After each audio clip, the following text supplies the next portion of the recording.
After a doctor convinced her killing her pre-born baby was the only option, Regina Block's crippling guilt took her life down a near-decade-long spiral until a stunning revelation by her 4-year-old daughter saved her life. It's an incredible and moving story, and producers Marc, Aramian, and Veronica DiPippo say Hollywood will never tell it. That's why they're here in studio with me to share why they're crowdfunding to make this a feature film. Thank you both for joining me today. Thank you for having us. Thank you very much. Of course.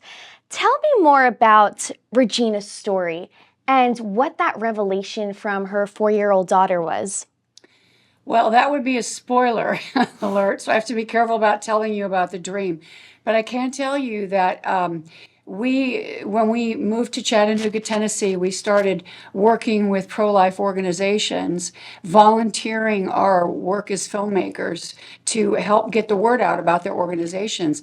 And it was actually while working with Chattanooga Right to Life that we came across Regina's incredible story. And she actually told it at a pro-life rally. And we thought immediately, this is something that we need to make into a film. You mentioned that you both were actually pro-abortion until you heard stories like Regina's. Can you walk me through how you came to be pro-life? Well, for me, this is hard for me to say, but I participated in abortion. In other words, one of my babies was aborted. And it was legal, but I feel now, I realize it's murder. It took me many years to realize that. And after I realized it, I realized what a crime against humanity, against God, that I had done. And I repented and, went through the whole confession thing. And I believe that I have been redeemed, that I have reconciled with God. But I am very passionate about telling this story because there are millions of people in this country who have had abortions and are suffering from post-abortion regret. And they're the ones that need this message. Regina found a path to healing and reconciliation with Christ and with God. And she can provide that path to people. A lot of these people stopped going to church. A lot of these people have drifted away from a relationship with God. And so Regina's story can provide that pathway. That's incredible. That was actually going to lead me to my next question about what in particular about Regina's story stood out to you. And it must be because you relate so much to it. Yeah. I was one of those people suffering from that. Yeah. And for me, I had actually activated abortions. People call themselves activists today. It's a title that's thrown around so much it's almost meaningless. Right. Because my first question to the person who says I'm an activist is usually, what are you activating in the world? They usually don't know. For me, I actually was activating abortions in women in my life circle. And I was raised a Christian in a Christian pro-life household, but I still participated in these things because it was the culture, right, of the time. It was a woman's choice. I mean, these things were drummed into our brains. I never thought about what happened to women after abortion. And that's what changed my mind, is when I started hearing the stories about women who had had abortion, including those in my life circle, and what happened to them afterwards.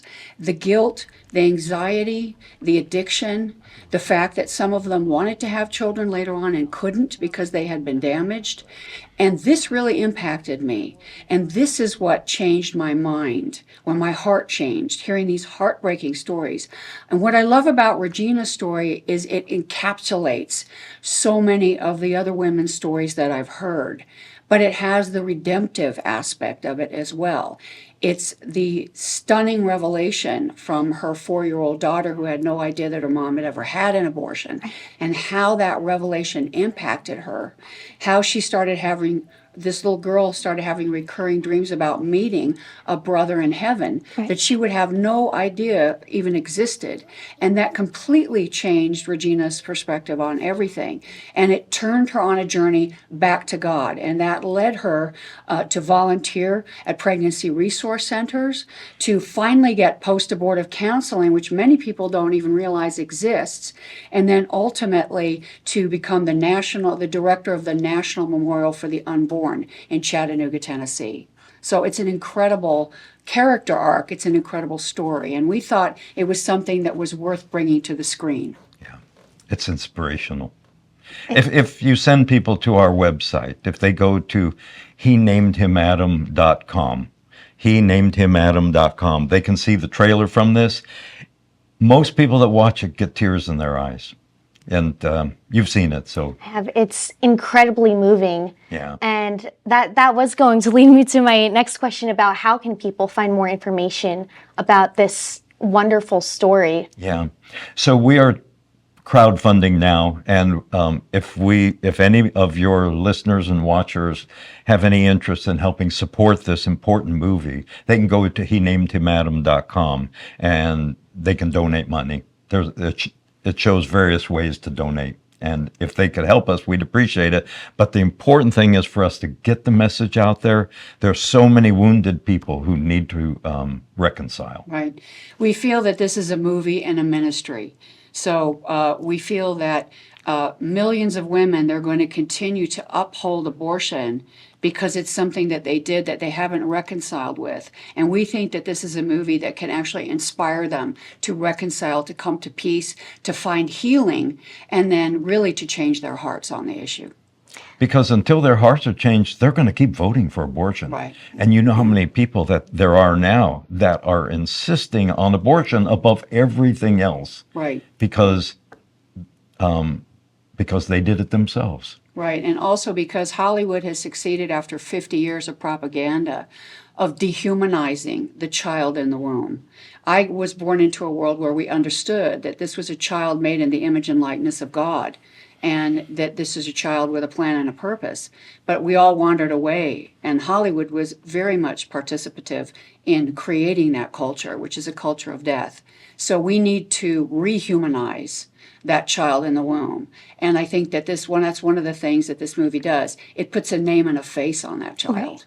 So, that's why we want the world to see it. You know, Hollywood for 50 years has been shoving down this alternative reality, this non-truth down our throats. They create a movie with a sympathetic character who is going against Judeo-Christian values.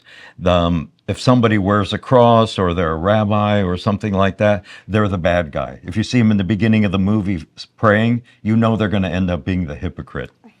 All priests are pedophiles, you know, that whole kind of message. They've been doing that for years. And that's not really the truth. That's not the way it is. That does happen, and it's rare, but we want to tell the truth about this. You know, Hollywood will create a character you're very sympathetic with, like, for example, the movie Unpregnant came out a couple of years ago. Did you see it? I did not. I'll have to check that out. Yeah. So a young girl, 15, 16 years old, she gets pregnant. Right. The bad guy is her boyfriend, who's a Christian. She wants to have an abortion, can't get it in her state. Poor thing. She has to go to another state. So it's a road trip movie. She goes with an old friend. They have a lot of laughs and tears. She goes to the clinic. It's like a spa. Sweet music, you know, the underscore. They come out, they go celebrate. Never do they mention in the movie somebody just got murdered. Right. So those are the kind of lies that they tell with movies. And it makes a person just insensitive to what's really going on. To allude to your point, in reality, the mainstream media is doing the same thing with the tragedies of women like Amber Thurman, who Yes. she went across state lines to get these abortion pills. The abortion pills gave her a deadly infection, and of course, the left made it into a media talking point.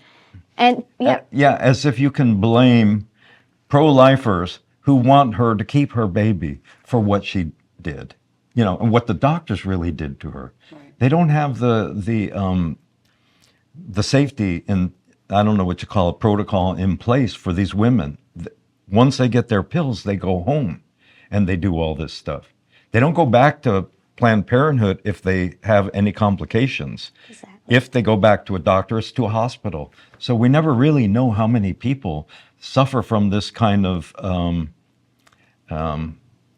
the results of a bad pill pregnancy. Right. We also don't know what our movie really emphasizes is the impact, the long-term impact of abortion on somebody's life. And in Regina's case, this went on for 9 years. She knew from the moment she had that abortion that she had done something wrong. And she had been, again, programmed to believe that there was nothing wrong with it. So she went in there expecting that it would be like getting a wart removed. And that's not what happened. From the moment she had this abortion, she was plagued with anxiety and depression. She gained like 100 pounds. She went to a counselor for a while and got pills for anxiety and depression, and that didn't help. So she got off of those. And nothing that she did helped her until she really got down on her knees, said she was sorry, begged for God's mercy, and then her life really started to turn around. So we want to get the word out there that it is not like, it's not a choice. It's not removing a clump of cells.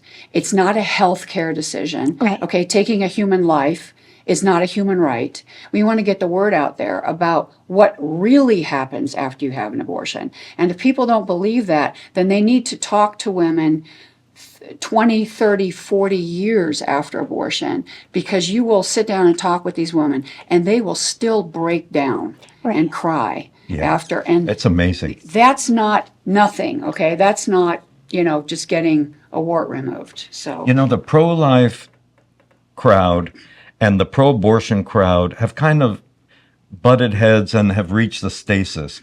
Half the people in this country are not listening to the logic or science of the pro-life case.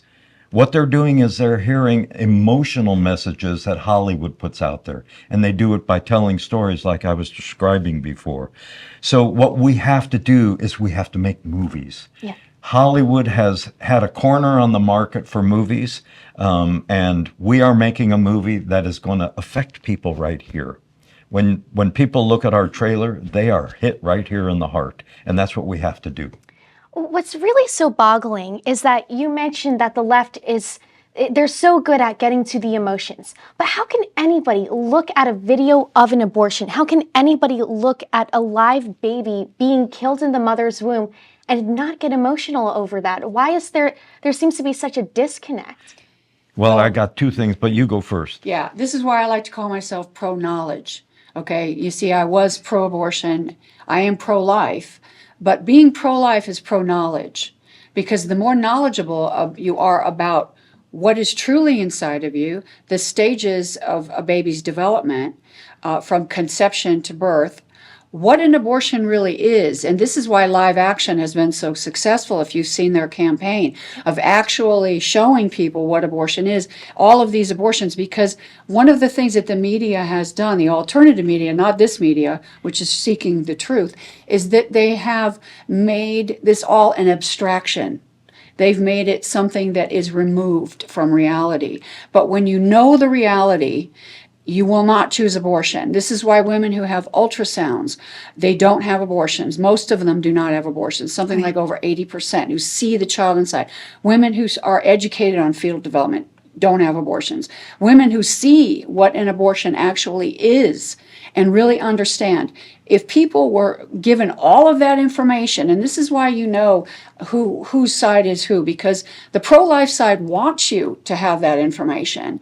The pro-abortion side doesn't want you to have that information. They want you to approach that abortion clinic in a spirit of ignorance, which is why, of course, they're trying so hard. I have friends who are sidewalk advocates who have been incredibly successful. We have one friend who saved literally hundreds of lives.